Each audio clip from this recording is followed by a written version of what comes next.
Welcome to your first video lecture. Today we're going to be talking about how to take your writing from an academic setting to a professional setting. So the title of our lecture today is From Academic to Professional Writing, an Introduction to the Course. So let's start with a little warm-up exercise. The problem with a course like this is that a lot of people think that we're going to be talking about messages like this, that I'm going to show you a message like this and I'm going to say, students, this is a bad idea. You don't want to text your boss. And you're gonna, think in your head, of course not. Why am I taking this course? I know that. But these aren't the kinds of messages that we're gonna work on.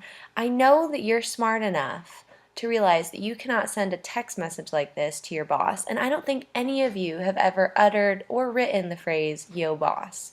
So don't worry, this isn't our course. I'm not gonna be talking to you about messages like this. I'm going to be talking to you about messages like this. We have here a letter from Dwight to Oscar, and I'm going to give you a couple seconds to read it.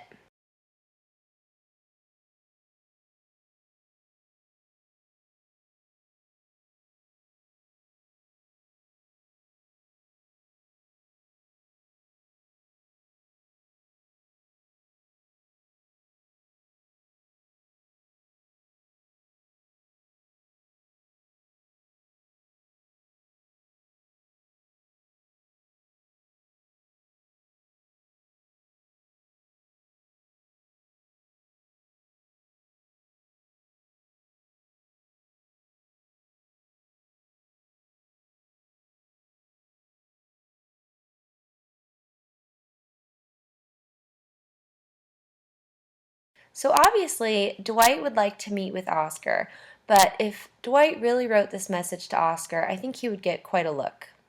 Because it's such a long and mundane message, it's written in a way that makes Oscar really work to figure out the message.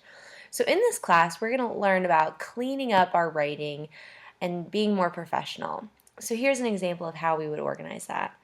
First of all, it's a more formal and correct title, Oscar, thanks again for meeting with me last week.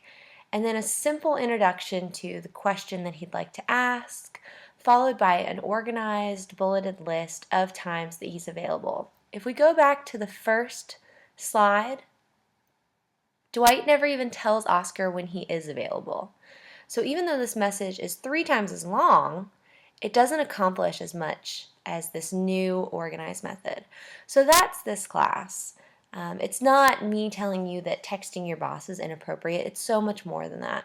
And writing concisely and in an organized fashion is difficult. So we're going to be working on that together, and by the end of this semester, all of your messages are going to be professional and concise and organized, and you will look like a rock star.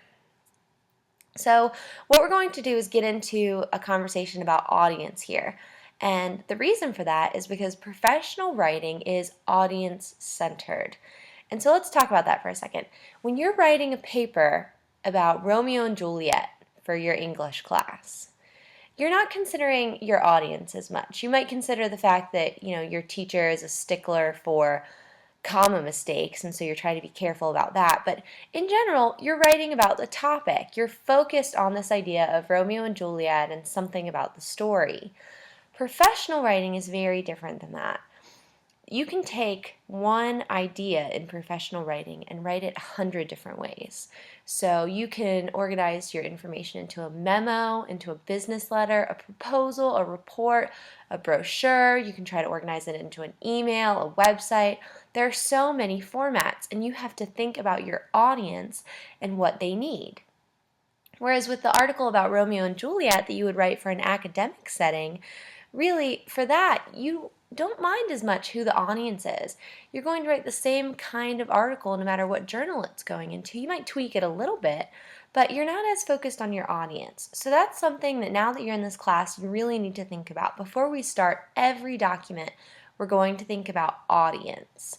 The next bullet point here is purpose. You have to think about where your message is going and who it's going to meet when it gets there.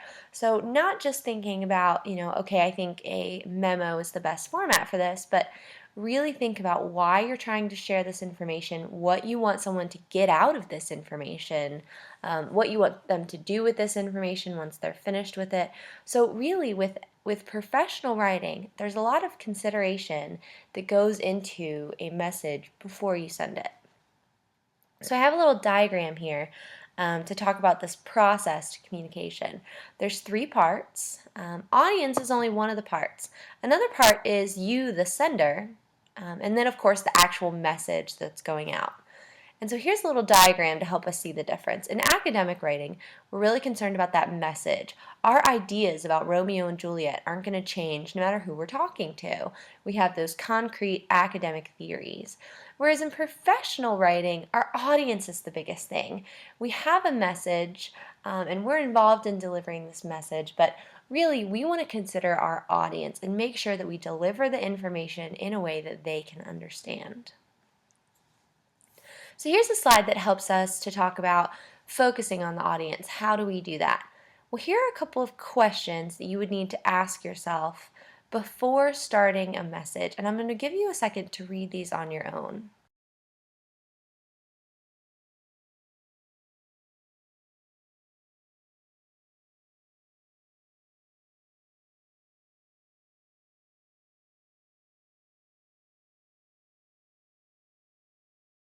So there's a lot going on here. It seems like almost like this kid in the picture that there's too much to think about right at once, right? So what we're going to do is at the beginning of every document that we write, we're going to take time to consider these questions. And let me show you a little bit about how that would work. I know that you've already read your memo that I wrote to you about your introductory memo assignment. So you already know what's going on with that assignment. So let's walk through that a little bit. With the first question, who specifically is your reader? Do you have multiple readers? And who needs to see or use the document? Well, for the memo that you're writing me about yourself, I'm going to be the reader. I haven't met you yet. It's an online class. And so in this memo, you're thinking about how your instructor is the reader, how you want to give a positive but professional message here. Going down to the second topic, what do your readers already know about your subject? I already know that you're in this class. I know that you're a junior and a senior, but that's about all I know about you. So you're going to have to share some information about your major and some of your professional goals because that's information that I don't have yet. Then it says, what particular information about your readers might help you write at the appropriate level of detail? This one's really important. You can share all kinds of things in your memo, but really you're going to want to share things that are pertinent to our class. For example, you might, share some little tidbits about hobbies or some of your interests that are outside the academic or the professional realm, but the memo is really supposed to help me understand more about your professional goals. So if you wrote this whole memo about you and your love of cats and you just are obsessed with your cats and they're great cats and you tell me all their names and information about them, all that information is technically about you and you're introducing yourself to me, but it's not fulfilling that level of detail that I need. You could have just told me that you're a cat enthusiast and that you have a couple cats, and that could have been something interesting about you, but I wouldn't need that extreme level of detail about that topic. Instead, I would need more detail about your professional interests or things like that. And then a great question to always consider is, do you need to adapt your message for international readers? And a lot of times in the professional world, that answer will be yes. And we'll talk about ways to make that happen. Obviously, for this first memo, I'm your reader, so you won't be adapting it to multiple readers, including the international realm. So just this last slide here. This short video lecture is meant to introduce you to the class in a way that gets you thinking about how this kind of writing is different than academic writing. Your whole life you've had instructors begging you to use that 5-paragraph format to write essays or to use bigger words to express your thoughts about an academic theory.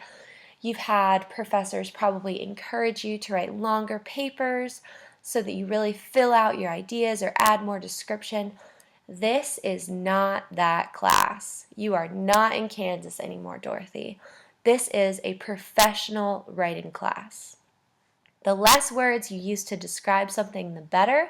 You still want to get all of your ideas across, but you want to make sure that you are writing concisely, i.e. using as few words as possible. You want to take a step back and look at your audience, before you start writing. So this lecture was really meant to give you a big picture view of this course, to really get you thinking about how professional writing is focused on audience and how it's different than the kinds of writing that you've done before in other classes. So I hope this has helped to give you kind of an overview of things that you'll need to understand for this course. You have a reading that you need to complete about professional writing and about memo formatting. And make sure you also view the PowerPoint this week about memo formatting, because you're going to need to have that completed before you turn in your introductory memo assignment later this week. I'm really looking forward to reading all of those, and I can't wait to learn more about you all. If you have any questions about the topics covered in this lecture, please send me an email. Thanks everyone, and have a great day.